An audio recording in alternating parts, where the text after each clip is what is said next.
প্রিয় শিক্ষার্থীবৃন্দ, আশা করি তোমরা সবাই ভালো আছো। আমি বিগত ক্লাসগুলোতে এই ডিফারেন্সিয়েশনের উপরে তোমাদেরকে আমি ক্লাস নিয়েছি, কিছু বোর্ডে পড়া প্রশ্ন সলভ করেছি। আজকে আমি এই প্রশ্নটা নিয়েছি ময়মনসিংহ গার্লস ক্যাডেট কলেজ থেকে। ময়মনসিংহ গার্লস ক্যাডেট কলেজে এই প্রশ্নটা আসছে। আজকে আমি এই ময়মনসিংহ গার্লস ক্যাডেট কলেজের এই প্রশ্নটা আজকে সলভ করব। এটা ডিফারেন্সিয়েশনের একটা প্রশ্ন। দেখো, এখানে একটা উদ্দীপক দিয়ে আছে দুইটা, যে F of Z equal to tan inverse root 1 minus cos Z by 1 plus cos Z. রুটটা কিন্তু হোল রুট, ওকে। এবং G of Z equal to cos Z root Z, cos root Z, দুটা উদ্দীপক দিয়ে আছে। এখন প্রথমে ক নম্বর প্রশ্নটা বলতেছে limit x tends to 0 cos 2x minus cos 3x by x square এর মান নির্ণয় করে। প্রথমত খ এক্সের সাপেক্ষে এফ অফ এক্স, এখানে যে এফ অফ জেড দিয়ে আছে এফ অফ এক্সের অন্তরীকরণ করতে বলছে। আর গ নম্বরে যদি 2 অফ জি অফ ওয়াই, এখানে জি অফ জেড দিয়ে আছে, এখানে বলছে 2 of G of Y equal to x হয়, তবে প্রমাণ করো যে 4 minus x square y two, মানে ওয়াই টু মানে দুইবার ডেরিভেটিভ আর ওয়াই ওয়ান মানে একবার ডেরিভেটিভ ইকুয়াল টু 2 হবে, এটা প্রমাণ করতে বলছে। তো দেখো প্রিয় শিক্ষার্থীবৃন্দ, আমরা প্রথমে যে কাজটা করব সেটা হচ্ছে প্রথমে ক নম্বর অঙ্কটা আমরা করব। দেখো, ক নম্বর অঙ্কটা যেটা দিয়ে আছে মান নির্ণয় করতে হবে। তো এখানে লিমিট আমাদের এক্স টেন্স টু 0, অঙ্কটা আমরা তুলে নিই, cos 2x minus cos 3x by হচ্ছে এক্স স্কোয়ার। তো প্রিয় শিক্ষার্থীবৃন্দ, দেখো উপরে একটা সূত্র পড়ে cos c minus cos d সূত্র। দেখো cos c minus cos d সূত্র তোমাদেরকে আমি একটু দেখাই দিই, যে তোমাদের মনে না থাকে। আমি cos c minus cos d সূত্রটা একটু লিখে দিই। cos c মাইনাস আছে cos d, এটা লেখা যায় 2 cos, সরি cos না, এটা cos মাইনাস cos এর সাথে সাইন হবে, 2 sine c plus d by 2 into sine d minus c by 2, d minus c by 2, 2 sine c plus d by 2 into sine d minus c by 2, cos c minus cos d সূত্র। সেক্ষেত্রে আমরা লিখতে পারি limit x tends to 0, তাহলে আমরা কি করতে পারি, cos c minus cos d সূত্র লিখতে পারি 2 সাইন সি প্লাস ডি, তার মানে কি 2x plus 3x by 2 into sine d minus c, d মানে কি দেখো এটা, এই যে এটা হচ্ছে cos c minus cos d, তাহলে সি হচ্ছে এটা, ডি হচ্ছে এটা। তাহলে আমরা যে সূত্রটা লিখলাম cos c minus cos d সূত্র, যে 2 sine c plus d by 2 into sine d minus c by 2, তো 2 সাইন এটা হচ্ছে সি, তো সি প্লাস এটা হচ্ছে d, c plus d by 2 into sine d minus c, d মানে কোনটা, ডি মানে এটা, অর্থাৎ 3x, আর সি মানে এটা 3x মাইনাস 2x বাই হচ্ছে কত 2। দেখো প্রিয় শিক্ষার্থীবৃন্দ, বাই হচ্ছে কি 2। আর যে নিচে যে আমাদের এক্স স্কোয়ার, সেই এক্স স্কোয়ার আমরা লিখে নিলাম, ওকে। এখন দেখো প্রিয় শিক্ষার্থীবৃন্দ, লিমিট এক্স টেন্স টু 0 আমি লিখলাম। এখানে 2 সাইন 2x আর 3x 5x হয়, 5x বাই 2, তার মানে এটা ক্যালকুলেশন করলে 5x বাই 2 হয়, ইন্টু সাইন 3x থেকে যদি 2x বিয়োগ করো থাকে আছে এক্স, এক্সকে তার মানে এটা হয় কি x by 2 by x square. তো প্রিয় শিক্ষার্থীবৃন্দ, তোমাদেরকে আমি যখন লিমিটের অঙ্ক দেখিয়েছি, তোমাদেরকে একটা বিষয় খেয়াল আছে কিনা জানি না, তোমাদেরকে আমি দেখিয়েছি যখন আমি অঙ্কগুলো করাই, সেটা বলছি যে যখন হচ্ছে লিমিট এক্স টেন্স টু 0 হয়, সাইন এক্স বাই এক্স এটার মানটা কিন্তু 1 হয়, এটা একটা সূত্র। অর্থাৎ এখানে যে পরিমাণ অ্যাঙ্গেল থাকবে, সেখানে যদি এটা সেই অ্যাঙ্গেল দ্বারা যদি ভাগ করি, তার মানটা হচ্ছে 1 হবে। তার মানে এখানে যদি এক্স থাকে, এখানে এক্স থাকবে, যার কারণে মানটা হচ্ছে 1 হবে। এখন খেয়াল করে দেখো তো প্রিয় শিক্ষার্থীবৃন্দ, এই রুলস অ্যাপ্লাই করলে, অর্থাৎ আমাদের এই অ্যাঙ্গেল যেটা থাকবে সেই অ্যাঙ্গেল দিয়ে যদি ভাগ করি, তখন তার মানটা হচ্ছে 1 হয়।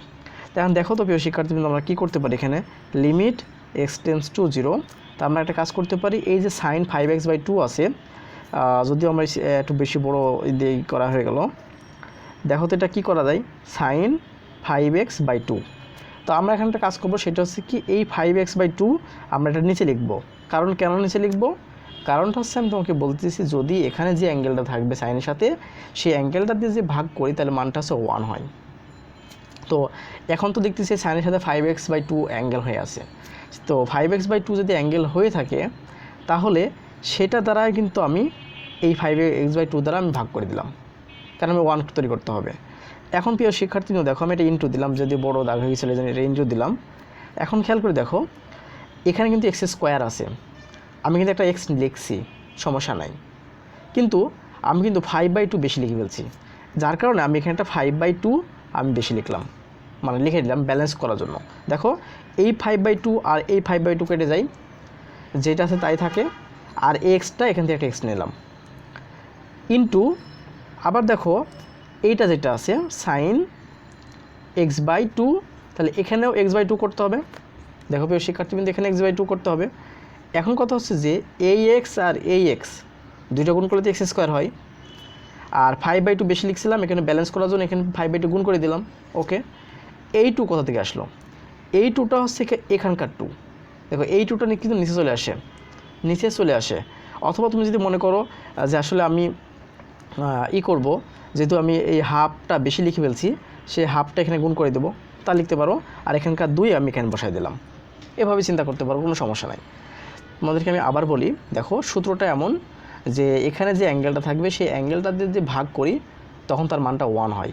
ঠিক আছে, তো আমি এখানে দেখছি সাইনের সাথে অ্যাঙ্গেল 5x/2 আছে, যার কারণে আমি এই 5x/2 দ্বারা আমি করলাম কি ভাগ করে দিলাম, সূত্র মানে অ্যান্সারটা করার জন্য, সূত্র ফেলানোর জন্য।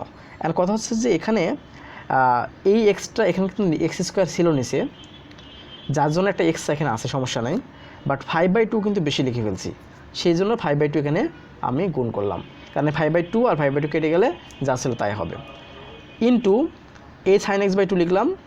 এখন যেহেতু এখানে অ্যাঙ্গেল হিসাবে x/2 আছে, এজন্য এই অ্যাঙ্গেলটা x/2 দ্বারা ভাগ করলাম। এখন কথা হলো, যেহেতু এক্সটা এই এক্স আর এই এক্স মিলে x² হলো, সমস্যা নাই, কিন্তু হাফটা আমি বেশি লিখছি, এজন্য হাফটা এখানে গুণ করে দিলাম। তাহলে এই হাফ কেটে গেলে আবার 15টা ফিরে পাই, আর এখানকার 2 থাকলো। ওকে, এখন দেখো প্রিয় শিক্ষার্থীবৃন্দ, এই 2 এবং এই 2 এখন কেটে যায়। ওকে, তো আমরা যদি এখন একটা কাজ করি, সেটা হচ্ছে যে লিমিট যদি আলাদা থেকে বসাই, তাহলে কেমন হয় দেখো, লিমিট 5x/2 টেন্স টু 0, এর না লিখলেও সমস্যা নাই, 5x/2 বাই 5x/2। দেখো এইটাকে আমি আলাদা করে লিখলাম, ইন্টু এখানে limit x/2 tends to 0 sine x/2 by x/2, এটা লিখলাম। ওকে, জাস্ট আমি করলাম কি, এটাকে আলাদা করে লিমিট লিখলাম আর এটাকে আলাদা করে লিমিট লিখলাম, জাস্ট এটা করলাম। আর এখানে যে 5/2 ছিল, সেই 5/2টা আমি সামনে লিখে দিলাম। দেখো তো প্রিয় শিক্ষার্থী, বিষয়টা বোঝো নাকি? এইভাবে আমরা করলাম। এখন দেখো এইটুকের মানটা 1 হয়, আবার এইটুকের মানটা 1 হয়, কারণ আমাদের সূত্র অনুসরণ করলে। তাহলে কি এটুকের মান 1 গুণন এটুকের মান 1 গুণন হচ্ছে 5/2, ক্যালকুলেশন করলে 5/2, এটা আমাদের এখানকার অ্যান্সার। আশা করি প্রিয় শিক্ষার্থী তোমরা বিষয়টা বুঝতে পারছো। এখন আমি যে অঙ্কটা যাব, সেই অঙ্কটা হচ্ছে কি খ নম্বর অঙ্কটা। খ বলতেছি, খতে যে এক্সের সাপেক্ষে এফ অফ এক্স এর অন্তরীকরণ করো। তো এখানে একটা কথা আছে, এখানে তো এফ অফ জেড দেওয়া, বাট বের করতে বলছে কি এফ অফ এক্স এর অন্তরীকরণ করতে। তো আমরা অন্য একটা খাতায় অঙ্কটা করি। দেখো খ নম্বর যে অঙ্কটা আছে, সেই অঙ্কটা এখন কি বলতেছে, এখানে যে এক্সের সাপেক্ষে এফ অফ এক্স এর অন্তরীকরণ করো, এফ অফ জেড দেওয়া আছে। তো আমরা এখন খ নম্বর অঙ্কটা যদি করি, সেক্ষেত্রে আমরা বলি যে দেওয়া আছে থেকে শুরু করি। দেওয়া আছে কত, দেখো যেহেতু এফ অফ এক্স এর অন্তরীকরণ করতে বলছে, তো এফ অফ জেড একটা ফাংশন দেওয়া আছে, দেওয়া আছে কোনটা ফাংশন, এফ অফ জেড। তাহলে এফ অফ জেড সমান tan inverse √1 minus cos z by 1 plus cos z। দেখো প্রিয় শিক্ষার্থীবৃন্দ, এখানে আমাদের এই ফাংশনটা আমাদের দেওয়া আছে, যেহেতু এখানে জি অফ জেড এর ফাংশন, এটা হচ্ছে এফ অফ জেড এর ফাংশন, এফ অফ জেড এর ফাংশন, এটা জি অফ জেড এর ফাংশন।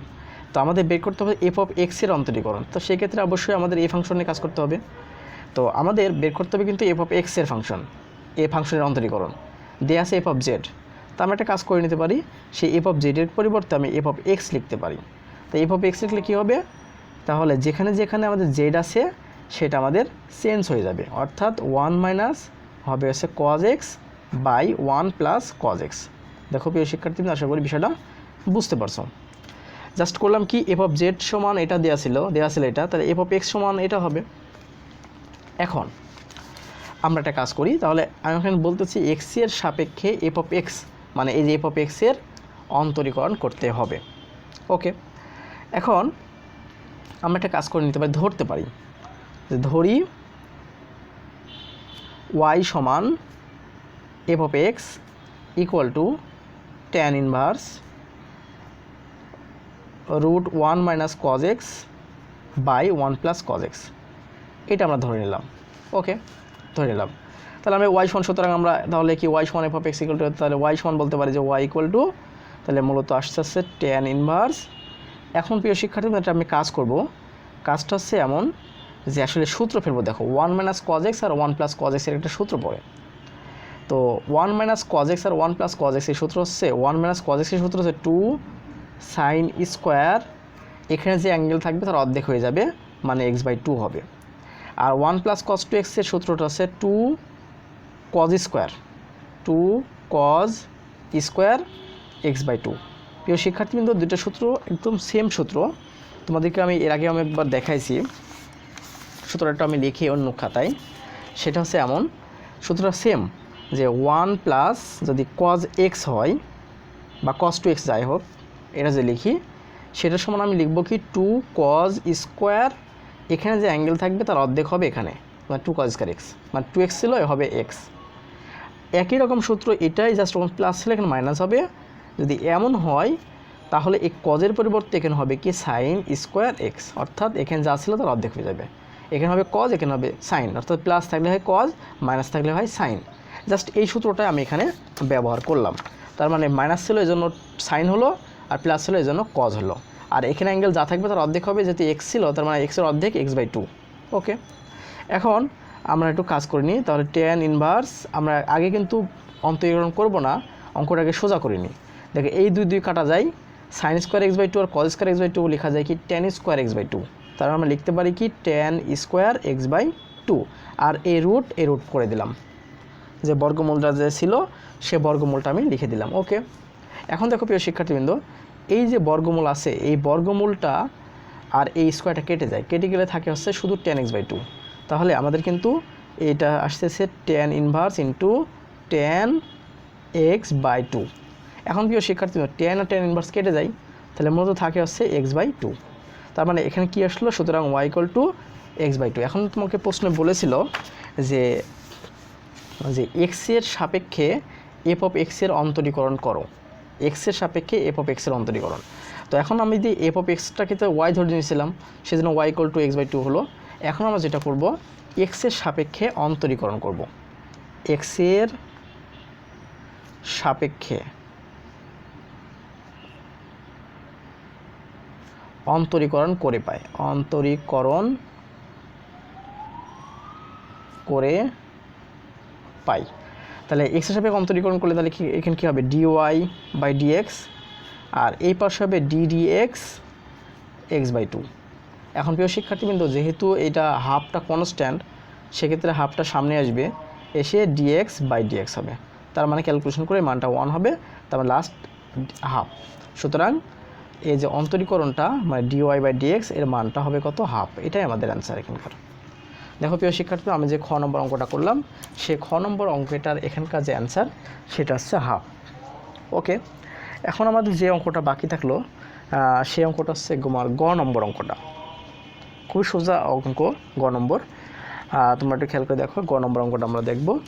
গ নম্বর অঙ্কটা এখানে বলতেছে যে যদি 2 of g of y equal to x হয়, 2 of g of y equal to x হয়, তবে প্রমাণ করো যে, দেখো প্রিয় শিক্ষার্থী, প্রমাণ করো যে 4 minus x square y2 minus xy1 equal to 2। এটা আমাদের হবে এখানে। তাহলে কথা হচ্ছে যে দেখো, আমি তোমাদেরকে বলছিলাম যে এখন y1 y2 y3 f prime, f double prime, a triple prime, তাহলে এগুলোকে বলা হয় ডিফারেন্সিয়েশন। যদি y2 বলে, বোঝা যাচ্ছে যে এখানে দুইবার ডিফারেন্সিয়েশন করা হয়েছে, যে ওয়াইটা থাকবে সেই ওয়াইটাকে দুইবার ডিফারেন্সিয়েশন করা হয়েছে। y1 বলতে বোঝাচ্ছে একবার ডিফারেন্সিয়েশন করা হয়েছে। এটা হচ্ছে সাকসেসিভ ডেরিভেটিভ বা পর্যায়ক্রমিক অন্তরীকরণের একটা অঙ্ক। তো আমরা এখন গ নম্বর অঙ্কটা এখন করি। সেটা হচ্ছে যদি বলতেছে 2 of g of y equal to x হয়, 2 of g of y equal to x হয়, তবে এটা প্রমাণ করতে হবে। এখন প্রিয় শিক্ষার্থীবৃন্দ দেখো, এখন আমি কোনটা নিয়ে কাজ করব। উদ্দীপক তো দুইটা দেওয়া আছে, একটা f of z, আর এটা হচ্ছে জি অফ জেড। দেন কথা হচ্ছে যে এটা তো আমি উদ্দীপকের জন্য কাজ করলামই, এখানে দেখো জি অফ ওয়াই বলতেছে। জি অফ ওয়াই বলতে বোঝাচ্ছে কি এখানে যে দ্বিতীয় উদ্দীপকটা আছে এই উদ্দীপকের সাথে সম্পর্ক এটার, কারণ এখানে জি ফাংশনের উদ্দীপক আছে, যে উদ্দীপকটা এখানে আছে সেটা জি ফাংশনের, আর আমাদের এখানে জি ফাংশনেরই কাজ করতে বলতেছে two of G of Y equal to X. Okay, তাহলে আমি অঙ্ক করার ক্ষেত্রে প্রথমে যে কাজটা করবো সেটা হচ্ছে কি দেওয়া আছে থেকে আমরা কাজ শুরু করব। তো দেওয়া কি আছে এই উদ্দীপকটা G of Z equal to cos root Z, এটা নিয়ে আমরা প্রথমে কাজ শুরু করব। তো দেখো প্রিয় শিক্ষার্থীবৃন্দ, তাহলে আমাদের এখানে আমি যেটা করব সেটা হচ্ছে যে উদ্দীপকটা কি দেওয়া আছে জি অফ জেড। তো আমরা গ নম্বরটা অঙ্কটা করতেছি, লিখবো এরকম করে দেওয়া আছে, সেটা হচ্ছে কি G of Z equal to cos root Z. দেখো এটা আমাদের কিন্তু দেওয়া আছে। এখন যেটা দেখো এখানে কি বলতেছে যদি two of G of y, আমাদের কিন্তু জেডের ফাংশনের কাজ দেওয়া আছে, উদ্দীপকটা দেওয়া আছে, কিন্তু এখানে বের করতে বলছে G of Y, G of Y. তার মানে আমরা কি করব এখানে জি অফ ওয়াই বসাবো, এই যে জি অফ ওয়াই বসালাম, জি অফ ওয়াই ইকুয়াল টু তাহলে কি হবে এখানে যে জেড আছে জেডটা তাহলে কি হবে চেঞ্জ হয়ে যাবে না, সেটা রুট ওয়াই হবে। ওকে, এরকম করে আমরা লিখলাম। এখন আমাদের যে জি অফ ওয়াই কিন্তু আমরা বের করে নিলাম, জি অফ জেড সি ছিল সেই ফাংশন থেকে জি অফ ওয়াই আমরা বের করে নিলাম। এখন আমরা করব কি এই যে বলতেছে যদি two of G of Y মানে two into G of Y equal to x হয়, তাহলে এখন আমরা ওইটা দিয়ে শুরু করব।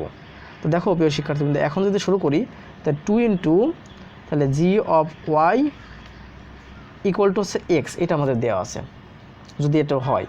অ্যান্ড খেয়াল করে দেখো যে এই টু তো আমি লিখলাম এখানে ইন্টু জি অফ ওয়াইয়ের মানটা কিন্তু কজ, এটা তাহলে এটা বসাই cos root y equal to হচ্ছে এক্স। দেখো প্রিয় শিক্ষার্থীবৃন্দ সেটা আমি করলাম, এখানে হচ্ছে টু লিখলাম, জি অফ ওয়াইয়ের মানটা কজ রুট ওয়াই আমি লিখলাম ইকুয়াল টু এক্স, যেহেতু আমরা বলতে পারি যে জি অফ ওয়াই ইকুয়াল টু হচ্ছে কজ রুট ওয়াই, এটা আমরা কিন্তু বলতে পারি। ওকে, এখন প্রিয় শিক্ষার্থীবৃন্দ আমরা একটা কাজ করবো, যেহেতু ওয়াই দেখো ডিফারেন্সিয়েশনের যে বিষয়টা এখানে যে ডিফারেন্সিয়েশন যে করতে বলছে যে তবে প্রমাণ করো যে 4 - x² y2 - xy1 equal to 2। দেখো এখানে কিন্তু ওয়াই নিয়ে আসতে হবে, ওয়াই কিন্তু আমাদের এখানে নিয়ে আসা লাগবে। ওকে, তো ওয়াইটা কিন্তু এরকম কজের সাথে এরকম লোকায়িত হয়ে আছে মনে করো। তো আমরা একটা কাজ করবো সেটা কি যে এই কজ থেকে ওয়াইটাকে সিঙ্গেল করব বা পৃথক করে দেবো, সেপারেট করব। তো সেক্ষেত্রে একটা কাজ করা লাগবে, সেটা কি দেখো টুটাকে ভাগ করে দিলে x/2 হলো। এখন যদি এই কজের সাথে থেকে রুট ওয়াইটাকে সিঙ্গেল করতে চাই বা ওটাকে পৃথক করতে চাই বা সেপারেট করতে চাই, তাহলে করবো কি কজটা এর সাথে ফাংশন হয়ে আছে, কজটা ওই পাশে ইনভার্স হয়ে যাবে। তার মানে এটা হবে কি root y equal to cos inverse, তোমরা এটা জানো x/2 হয়। ওকে, এটা x/2 হলো। এখন কথা হচ্ছে যে এই রুট ওয়াইটাকে এরকম না রেখে আমরা করতেছি কি ওইভাবে বর্গ করি, বর্গ করলে হয়ে যাবে কি ওয়াই, আর এখানে হয়ে যাবে দেখো কজ ইনভার্স x/2 তারপরে হোল স্কোয়ার, এটা কিন্তু হবে। তা আমরা এখানে লিখতে পারি ব্র্যাকেটে যে বর্গ করে, এটা আমরা লিখলাম। ওকে, তো এখন এই কাজটা গেল। এখন আমরা করবো কি এক্সের সাপেক্ষে ডিফারেন্সিয়েশন করব। কেন এক্সের সাপেক্ষে ডিফারেন্সিয়েশন করব? কারণ দেখো এখানে আমাদের প্রমাণ করতে বলছে যে y2 y1, এখানে কিন্তু চলক এক্স আছে, এখানে কিন্তু চলক হচ্ছে এক্স, এবং y2 y1 বের করতে, অর্থাৎ এই যে ফাংশনটা এখন পেয়ে গেলাম আমরা, এই যে পেয়ে গেলাম এই ফাংশনটা, এই ফাংশনটা কমপক্ষে মানে দুইবার ডিফারেন্সিয়েশন করতে হবে, করলে আমাদের ওটা মিলে যাবে, কারণ y2 পর্যন্ত আছে। এখন আমরা একটা কাজ করবো যে এক্সের সাপেক্ষে ডেরিভেটিভ করে পাই, এক্সের এটা না লিখতে হবে তোমরা, আমি যখন যদি নাও লিখে থাকি কখনো তোমরা অবশ্যই লিখবে এক্সের সাপেক্ষে অন্তরীকরণ করে পাই। এখন প্রিয় শিক্ষার্থীবৃন্দ যদি এক্সের সাপেক্ষে অন্তরীকরণ করি তাহলে ওয়াই কে আর ওয়াই থাকবে, তখন ওয়াইটা হয়ে যাবে কি y1। কারণটা কি? কারণটা তোমাদেরকে বলি, dy/dx এক্সের সাপেক্ষে ডেরিভেটিভ করে dy/dx হয়, ওয়াইকে যে ডেরিভেটিভ করো, আর dy/dx মানে হচ্ছে কি y1। দেখো যদি ওয়াইকে এক্সের সাপেক্ষে ডেরিভেটিভ করো তাহলে সেরকম হয় না dy/dx, আর dy/dx মানে আছে y1, তাহলে y1 লিখলাম ইকুয়াল টু। এখন প্রিয় শিক্ষার্থীবৃন্দ দেখো এখন এখানে খুবই ইম্পর্টেন্ট একটা কথা, অনেক ইম্পর্টেন্ট কথা, সেটা হচ্ছে যে এখানে কজ ইনভার্স x/2 আছে, তারপর হোল স্কোয়ার আছে। তো আমরা একটা চিন্তা করব, মনে মনে একটা চিন্তা করব যে ধরে নিব আসলে যে এইটা হচ্ছে কজ ইনভার্স x/2 না, এইটা হচ্ছে এক্স। প্রিয় শিক্ষার্থী, তোমাদেরকে আমি আবার বলি, অঙ্কটা অনেক ইম্পর্টেন্ট অঙ্ক, প্লাস বিষয়টা খুব ভালোভাবে চিন্তা করো যে আমি ধরে নিলাম যে এইটা, যে এই যে টার্মটা আছে, ধরে করলে হয়, ধরে করতেছি না আমি, জাস্ট মুখে ধরে মনে মনে ধরতেছি যে এই টার্মটা হচ্ছে পুরোটা এক্স। তাই পুরো টার্মটা যদি এক্স হয়ে থাকে তাহলে তাকে স্কোয়ার, তাহলে এক্স স্কোয়ার হয়। এটাতে মনে মনে এক্স ধরলাম, মনে মনে টোটালি এক্স ধরলে তাহলে এক্স স্কোয়ার হয়। তো এক্স স্কোয়ার মানে কি, যদি আমরা কি সূত্র জানি, আমাদেরকে একটা সূত্র তো জানি আমরা, যে যদি এক্স স্কোয়ার থাকে এরকম, একে যদি আমি ডেরিভেটিভ করি এক্সের সাপেক্ষে, তাহলে কি হয়, এই টুটা সামনে এসে ওখান থেকে এক বিয়োগ হয়, এটা আমরা জানি। ওই যে এক্স টু দি পাওয়ার এনের সূত্র, এনটা সামনে এসে একটা এন থেকে এক বিয়োগ হয়। তো ঠিক এরকমভাবে যে এক্স স্কোয়ারকে ডেরিভেটিভ করা মানে টুটার সামনে এসে এক্স থেকে এক, টু থেকে এক বিয়োগ হওয়া। ওকে, তো এখন বিষয়টা খেয়াল করে দেখো প্রিয় শিক্ষার্থী, তাহলে আমি কিন্তু পুরোটাকে এক্স ধরলাম মনে মনে, তাহলে এক্স স্কোয়ার, তো এক্স স্কোয়ার যদি হয়ে থাকে টুটার সামনে এসে এইটা থেকে ওইটা তো জাস্ট তাই লিখবো, কারণ মনে মনে ধরছে, এটা থেকে এক বিয়োগ হবে। অর্থাৎ আমি যদি একটু ছোটো একটু করে লিখি d2 - 1 এভাবে হবে, যদি লেখা লাগে না এরকম, তারপর আমি লিখলাম, এটা এক্স ধরছিলাম। এখন প্রিয় শিক্ষার্থী, এখানে একটা বিষয় ইম্পর্টেন্ট কথা, যেহেতু আমি এটাকে এক্স ধরছিলাম, আসলে কিন্তু এটা এক্স না, আমি কিন্তু মনে মনে এক্স ধরছি। এক্স ধরার পরে গেন আমি এই ক্যালকুলেশনটা করলাম, যেহেতু এটা এক্স না, এজন্যই আমাদের নিয়ম এটাকে আবার ডেরিভেটিভ করা। তার মানে এটাকে আবার ডেরিভেটিভ করতে হবে, যে ddx, তাহলে কজ ইনভার্স x/2। দেখো প্রিয় শিক্ষার্থী, খুব ইম্পর্টেন্ট একটা কথা, এটা করবো আমরা এখন। এখানে এই 2 কজ ইনভার্স x/2, 2 থেকে এক বাদ দিলে এক হয়, তাহলে লিখে দিলাম ইনটু। এখন খেয়াল করে দেখো প্রিয় শিক্ষার্থীবৃন্দ, ddx and cos inverse x, এটাকে এখন ডেরিভেটিভ করব। cos ইনভার্স x/2 এটাকে আমরা এখন ডেরিভেটিভ করব। এখন প্রিয় শিক্ষার্থী, এখানে আবার ইম্পর্টেন্ট একটা কথা, দেখো তোমরা যে বিষয়টা জানো, যদি আমরা ddx যদি আমরা এরকম করে cos ইনভার্সকে ডেরিভেটিভ করি, cos ইনভার্স x কে ডেরিভেটিভ করি, সেক্ষেত্রে সূত্রটা আছে -1/√1 - x²। এটা কিন্তু আমরা জানি যে cos ইনভার্স x কে যদি ডেরিভেটিভ করি এক্সের সাপেক্ষে, সেক্ষেত্রে -1/√1 - x² হয়, এটা আমরা জানি।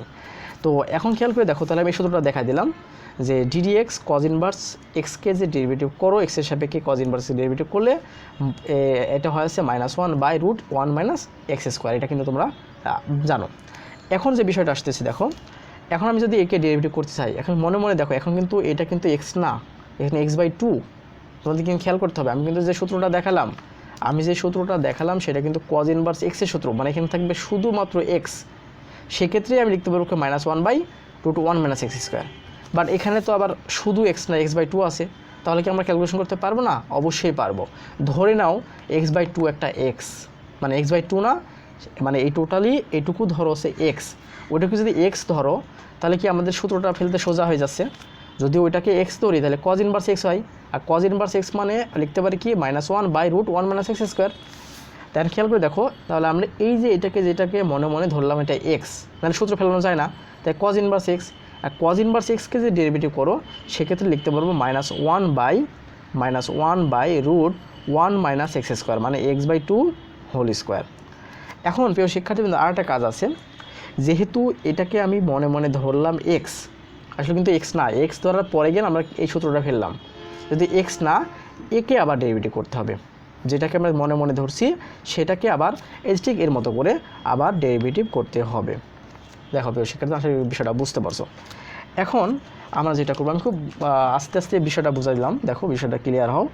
এবার যেটা করবো কি, 2 cos inverse x/2 into -1/√1 - x²/4 into, এখানে দেখো ddx x/2 যদি হয় শুধুমাত্র এখানে হাফ হয়, এটা তোমরা জানো। তাহলে এই টু কেটে গেল, থাকলো কি এখানে cos ইনভার্স x/2 ইন্টু, এখানে দেখো -1/4 - x², লসক করলে 4 - x²/4, রুট আছে যেহেতু, তার মানে এই, তাহলে মূলত আসে হচ্ছে এমন √4 - x² আমি এখানে যে 4টা লসগু হবে আমি একবার করতে পারতাম, বাট করলাম না। এই 4টা 2 যে রুট আছে 2 হবে, সেই 2টা উপরে উঠে যায়। তাহলে মূলত আসে কেমন, মূলত আসে cos ইনভার্স x/2 ইন্টু এই 2টা উপরে চলে গেলে -2/√4 - x²। দেখো প্রিয় শিক্ষার্থী, কিন্তু এটা হয়। ওকে, এটা কিন্তু এই যে একটু বড়, কিন্তু এটা মানে 4 এর উপর কিন্তু রুট আছে। ওকে, এখন আমরা যেটা করব, দেখো খেয়াল করে, আমাদের এই যে এখানে যে বিষয়টা ছিল যে cos ইনভার্স x/2 এটাকে কিন্তু লেখা যায় √y, সরি দেখতে পারতেছো না, cos ইনভার্স y/x/2 এটাকে কিন্তু লেখা যাচ্ছে √y কিন্তু লেখা যায়। তাহলে আমরা কি এই যে cos ইনভার্স, এখানে যে cos ইনভার্স x/2 পাইলাম, এটা কি √y লিখতে পারবো না? তো শিক্ষার্থীদেরকে আমি আবার বলি, দেখো এখানে কিন্তু cos ইনভার্স x/2 এর পরিবর্তে কিন্তু √y লেখা আছে, এখানে √y। তাহলে কি আমরা এই cos ইনভার্স x/2 এর পরিবর্তে √y লিখতে পারবো না? অবশ্যই লিখতে পারবো। তার মানে আমরা লিখতে পারি কি এটার পরিবর্তে √y ইন্টু -2/√4 - x²। এখন তোমাদেরকে আমি একটা বিষয়টা বোঝাই, কখনো অঙ্ক করার ক্ষেত্রে যদি দেখবা যে এরকম ভাগ আকারে আছে, রুট আকারে আছে, তখন করবা কি এইটা এই পারে পার করে দেব, এটা এই পারে পার। তো এই পারে যদি ভাগ আকারে আছে তাহলে এই পাশে হয়ে যাবে কি গুণ, এই পাশে কিন্তু হয়ে আসতেছিল y1, সব কিন্তু y1 হয়ে আসতেছিল। তাহলে আমরা যদি এখন এটাকে আমি এভাবে লিখি, দেখো প্রিয় শিক্ষার্থীবৃন্দ, তাহলে কিন্তু আমরা এভাবে লিখতে পারি যে y1 √4 - x² equal to -2 into √y। দেখো প্রিয় শিক্ষার্থী, তুমি সেটা বুঝো নাকি? আমি জাস্ট কিছুই করি নাই, এখানে যে বিষয়টা ছিল, এখানে যে √4 - x² ছিল সেটা ওই পাশে যে গুণ হলো, তাহলে সেজন্য লিখলাম y into √4 - x² equal to -2 √y, যার ছিল সেটাই। এখন যেহেতু এরকম স্কোয়ার আছে, নিয়মটা হচ্ছে স্কোয়ার যে থাকে, সরি বর্গ থাকে, বর্গমূল থাকে, সেটাকে বড় করব। তো বর্গ যদি করে থাকি তাহলে y1² আর এটা হবে কি 4 - x²। দেখো প্রিয় শিক্ষার্থী, এটা হবে। ওকে, আর এটা হবে, দেখো একে স্কোয়ার করলে এটা 4 ইন্টু y হয়, তার আমরা লিখবো কি বর্গ করে, আমরা করলাম কি বর্গ করে, কারণ বর্গমূল ছিল, সেটাকে চেঞ্জ তুলে দিতে হলে অবশ্য বর্গ করতে হবে।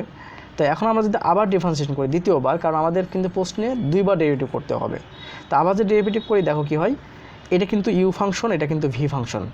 ওকে, তো এটাকে যদি আমি রেখে দিই, y1² রেখে দিই, এটাকে যে ডেরিভেটিভ করি তাহলে 4কে করলে 0 হয় আর x² করলে 2x হয়। ওকে, প্লাস 4 - x² রেখে দিলাম, ভিটাকে রেখে দিলাম, ইউটাকে ডেরিভেটিভ করব, এটাকে ডেরিভেটিভ করলে 2টা সামনে এসে 2y1 এবং y1টাকে আবার ডেরিভেটিভ করলে y2 হয়, তোমরা এটা জানো। আর এই পাশে 4 ইন্টু ওয়াইকে ডেরিভেটিভ করলে সেটা হয় কি y1। প্রিয় শিক্ষার্থী, আশা করি বিষয়টা বুঝতে পারছি কি আমাদের প্রমাণে কি আসতেছে। প্রমাণ এখনও দেরি আছে। তো এখন আমরা যদি যেটা করব সেটা হচ্ছে কি, দেখো এই y1 এখানে আছে, 2y1 এখানে আছে, 2y1 এখানে আছে, আর তো কাজ করিনি আমরা, তাহলে y1² মাইনাস 2x এটা লিখলাম, যদি একটু সাজানো লেখা হলো না, plus 4 - x² into 2y1 y2 equal to আছে 4y1। এখন দেখো প্রিয় শিক্ষার্থী, উভয় পক্ষকে কিন্তু 2y1 দ্বারা ভাগ করা যায়, কারণ সবাই মানে 2y1 আছে, কমন নেওয়া যায়। তা 2y1 যদি এখান থেকে বাদ দিয়ে দিই থাকে আছে -xy1, এখানে 2y1 বাদ দিলে থাকে আছে 4 - x² y2, আর এখান থেকে আছে শুধুমাত্র 2। ওকে, এখন যদি আমরা এটাকে সাজাই সেটা আছে 4 - x² y2, আমাদের সম্ভবত প্রশ্নে আসতেছে -xy1 ইকুয়াল টু আছে 2। এটাই আমাদেরকে প্রমাণ করতে বলছে। দেখো প্রিয় শিক্ষার্থী, কিন্তু আমাদের কিন্তু প্রমাণ হয়ে গেল। এখানে আমাদের প্রমাণ করতে বলছে যদি এত হয় তাই প্রমাণ করো যে 4 - x² y2 - xy1 equal to 2, এটা কিন্তু আমরা প্রমাণ করতে বলছিল, সেটাই আমরা কিন্তু করলাম, 4 - x² y2 - xy1 equal to 2। এটাই কিন্তু আমাদের প্রমাণিত হয়ে গেল, এটাই প্রমাণিত। প্রিয় শিক্ষার্থীবৃন্দ, আশা করি বিষয়টা বুঝতে পারছো। এমন করে আমরা সাকসেসিভ ডেরিভেটিভ যতগুলো অঙ্ক আছে আমরা ইনশাল্লাহ এভাবে করতে পারবো। তো প্রিয় শিক্ষার্থীবৃন্দ, আজকে এই পর্যন্তই, আজকের ক্লাসটা এই পর্যন্ত। আগামী ক্লাসে তোমাদেরকে আবার অন্য অঙ্ক দেখাবো। সেই পর্যন্ত তোমরা সবাই ভালো থাকো, সুস্থ থাকো, এই কামনা করে আজকে লেকচার শেষ করলাম। আল্লাহ হাফেজ।